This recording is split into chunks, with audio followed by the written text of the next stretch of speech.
कहानी है एक ऐसे शहर की जहाँ एक ऐसी दुकान खुली जहाँ कोई भी युवक जाकर अपने लिए एक योग्य पत्नी ढूंढ सकता था।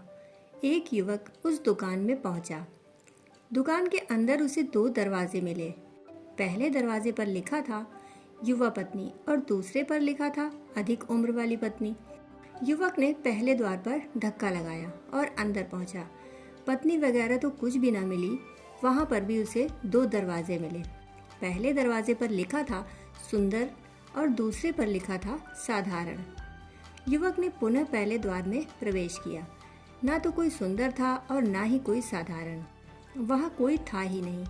सामने फिर से 2 दरवाजे मिले जिन पर लिखा था अच्छा खाना बनाने वाली और दूसरे पर लिखा था खाना ना बनाने वाली। युवक ने फिर पहला दरवाजा चुना। स्वाभाविक रूप से हम भी यही करते। उसके समक्ष फिर 2 दरवाजे आए जिन पर लिखा था अच्छा गाना गाने वाली और गाना ना गाने वाली। युवक ने पुनः पहले द्वार का ही सहारा लिया और अब उसके सामने फिर 2 दरवाजों पर लिखा था दहेज लाने वाली और दहेज ना लाने वाली। युवक ने पहला दरवाजा ही चुना।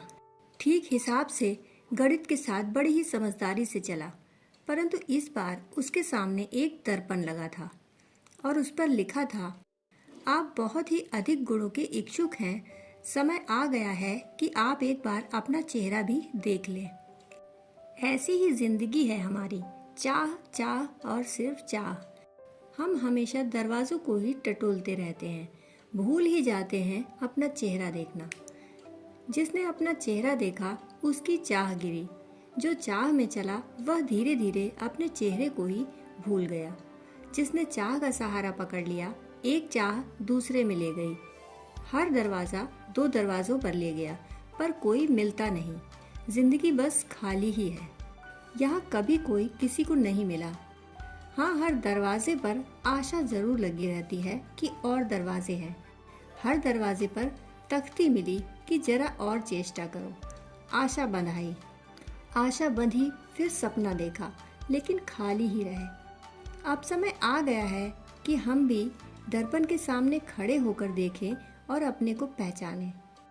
हम अपने जीवन के सत्य को देखने से बचना चाहते हैं क्योंकि हम डरते हैं और हमारा डर स्वाभाविक है। हम डरते हैं कि अगर जीवन का सत्य देखा तो कहीं दुख ही दुख हाथ न रह जाए। इसीलिए पीठ किए रहते हैं, इसीलिए आंख बचाए चले जाते हैं, इसीलिए आंखें बंद कर लेते हैं। मगर ऐसे हम किसे धोखा दे रहे हैं? यह धोखा तो हम स्वयं को ही दे रहे हैं। दोस्तों, कहानी सुनने के लिए आपका बहुत बहुत आभार।